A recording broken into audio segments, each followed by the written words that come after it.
So while we were getting set up to film today, Shaun was walking through the hitting bays out here at the AMGC Club. I heard him talking to one of the golfers out there, kind of working with him on a swing. And I asked Shaun what he said when he got back in. He goes, well, he was working on trying to keep his left arm straight. And that's something that I know a lot of you are trying to do. We're going to show you how to do that. And it's going to be in a much different way than maybe you've ever heard before. Before we get started today, take a second, smash that subscribe button. Also click that bell notification so you'll be notified when new videos come out. If you want to see more free content than what you're going to see in this video, click on that first pinned comment in the link below. So out of all the professionals that we've captured, men and women that we've captured on gears, we haven't found one yet who actually keeps a straight left arm. There's always some degree of bend in this left arm or your lead arm. But it still hasn't stopped golfers from, as long as I've been playing the game, trying to keep that left arm straight. And I think a lot of it has to do with, you know, the lead arm, and from a face on camera, it kind of camouflages what the right arm's doing. I can only see my left arm if I look at it. So it gets all the attention when it's probably not the correct thing. Yeah, you know, locking the lead arm really just tends to lock the whole system up, right? Right. It makes it hard to move, almost like you're in a straitjacket. So the way to control the left arm bend is with the right arm bend. What do you mean by that? So what I mean is, if I want my left arm to look straighter in video without locking it, which kind of locks you in almost a straitjacket, you need to feel more width in your trail arm. Correct. And when I say that, we talked about this a couple weeks ago in a lesson. The best way to do that is to feel like you move your trail shoulder away from your hand. So if you had, you know, face me so they can see your trail shoulder. I'll be like a wall about what I'm good for. So I want to move my shoulder away from my hand to keep the width in this trail arm, and that'll keep my lead arm straighter. You don't want to just shove your trail arm away. You want to move the shoulder away from the hand. So what I'm seeing you do that is your scapula is retracting towards your spine rather than, like, if I keep my left arm straight, that's easy to get my right arm straight, but both of my shoulders are protracted forward, and that's a massive restriction for rotation. So if I'm straight, but I can't rotate, something's got to give. And this is going to be copied, because everything we do, people tend to copy what we do. So I will say it here first, you want to feel like you move the trail shoulder away from the hand, not just shove the trail hand away. So if you think about that, and you can practice this, what Mike would just show me, you can put your hand against the wall even, and practice that motion. At first, you're not going to be able to do it, and you're going to get up to the top and feel like you normally have, where this shoulder's packed. But watch how I can move that shoulder away from my hands. That gets my trail arm wider, and also, oh, by the way, keeps this lead arm straighter.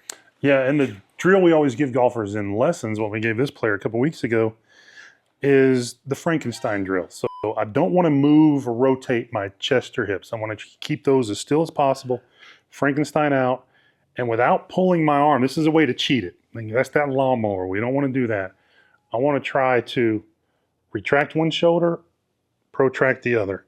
Keeping the arm straight. Keeping the arm straight, because in the golf swing, it bends from up here, not back here. Okay, so you want to do that. That's the backswing right there.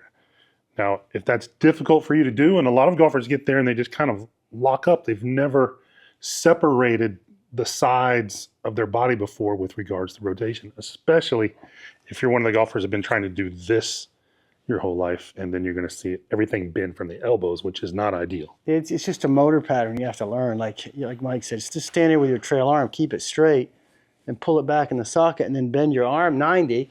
Then make your turn. You'll have this shoulder behind your head more with a straightish. Now, do that again. Yeah. Now put your left arm out there. Boom. Now you're going to have the left arm that you wanted, but you're controlling it with the trail arm, which is most of our dominant arms. And you're going to get the full rib cage turn. Right. Full shoulder turn with the shoulder kind of moving behind your head, which allows you to keep your trail arm straighter, like a McElroy pattern in gears, right? He has basically the straightest trail arm, right, which is probably why he has one of the straightest lead arms, and yeah, which is why he has some of the most turned rib cage numbers that we've seen. Right. So it all ties together, but the linchpin of it all is being able to do the Frankenstein, where you can pull this shoulder back in the socket. Right. All the data we've collected over the years, what we've learned is that golfers who really struggle with keeping this right arm straight. So you've seen this backswing, right, where it's all collapsed and bouncing off the shoulder. It's because of the turn. It's because of the rotation of the body. Then you look, okay, why is this player who's physically capable of rotating not rotating? And it's because of that protracted shoulders. You can even do this at home. It makes it very difficult. And again, if you're trying to hit it anywhere at all, especially with a driver, something's got to give to set the club. So you wind up doing an elbow set of the clubs and losing all of that width that you're trying hard to get. We've seen golfers in their 70s improve their rotation by 30 degrees, their shoulder rotation 30 degrees, just by learning how to do the retraction, because now they can keep this right arm out here, and when both hands are on the club, hopefully, now you've got some structure there, and you get more rotation, you're going to get more speed from it as well. So you got the Frankenstein, you can learn that. Now let's try to do it with the hands on the club. Okay. And I'll show people this. Mike's seen me do it a million times in lessons. And oddly enough, it's one of the things that we do the most in lessons with golfers. Yeah. Like if Mike, go ahead and stand here for a second. So what will happen is all the time, golfer would take it up to the top of the swing and they've got this shoulder packed towards me. Let your right arm bend a lot. Yeah. And what I'll do during the lesson is I'll spread the right shoulder away from the hands, and then I'm telling them to swing down. And that person, for the first time ever, it gets the club in a better spot, shallow. I wish we got paid by the number of times you've pushed the shoulder. Do that again. Push the shoulder. Because, again, everybody's focusing on this arm. I don't know that my right arm is locked in there. And usually they have a lot of arm bends, or bend your right arm. So see how these are together? I'll take the, and if you're a golf instructor, you can do really good work just with this. You can push the trail shoulder away and spread the hands out. And then I'll say, okay, hold it there. Then I'll say, now just chip a ball. And it comes down shallow for the first time. So no amount of trying to manipulate the shaft and try to shallow is going to help more than just getting your trail shoulder away from your trail hand. Okay. Now, if you don't have another set of hands, you don't have Shaun. Yeah. He is available for private lessons. Yeah. So you can go up to the top, and a lot of you are going to look like this when you pose a backswing, right? So what you're going to try to do, instead of just pushing your right hand away farther and straightening your right arm, because you didn't really, when you do that, you're not doing anything at the shoulder joint. You're going to be like this, and you're going to say, all right, I'm going to try to move my right shoulder back towards Mike and get my shoulder away from my hands. Now, it accomplished the same thing. My right elbow angle got wider, but I did it by moving the shoulder more behind my head. And when I did that, it sets the arms and the club in a spot where when I start down, it automatically will shallow it. It's like the #1 hack, let's say, to get the club in a good spot. I think if there's a takeaway for this video, you've touched on it twice. It's not to take your hands farther away from you. It's to take your shoulder farther away from your hands.